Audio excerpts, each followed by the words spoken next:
Ништо од повиците за голем протест пред основното јавно обвинителство поради притворот на активистката Моника Ристевска. Иако претходно граѓанските организации се силеа на социјалните мрежи дека ќе биде масовно, па дури и ќе запалат џоинт пред обвинителството, не испадна ништо од тоа. Дури новинарот Боријан Јовановски, кој преку Фејсбук најави дека со џоинт ќе протестира, барем денеска не го стори тоа. Дел од поддржувачите на легализација на марихуаната за рекреативна употреба дојдоа пред јавното обвинителство, но освен цигара немаа храброст да запалат ништо повеќе.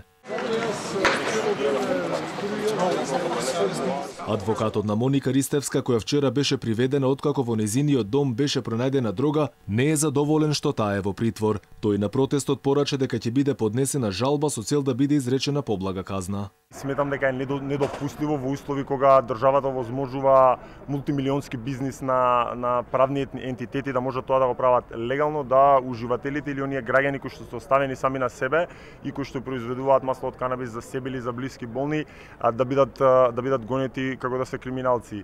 Алфа го праша адвокатот дали би им дозволил на своите деца да употребуваат канабис, а тој рече дека не гледал причина зошто би им забранил. Дали би било добро, секој сам за себе се одлучува дали е добро. Јас моите родители не ги прашав, така да сметам дека моите родители не ме прашале, а и секој си носи одлука сам за себе. Така да ако сметаат моите деца дека треба да конзумираат канабис, нека конзумираат канабис, од мене нема да имаат никаков проблем. Ако не сметаат дека не треба да конзумираат, и за тоа нема да имаат проблем.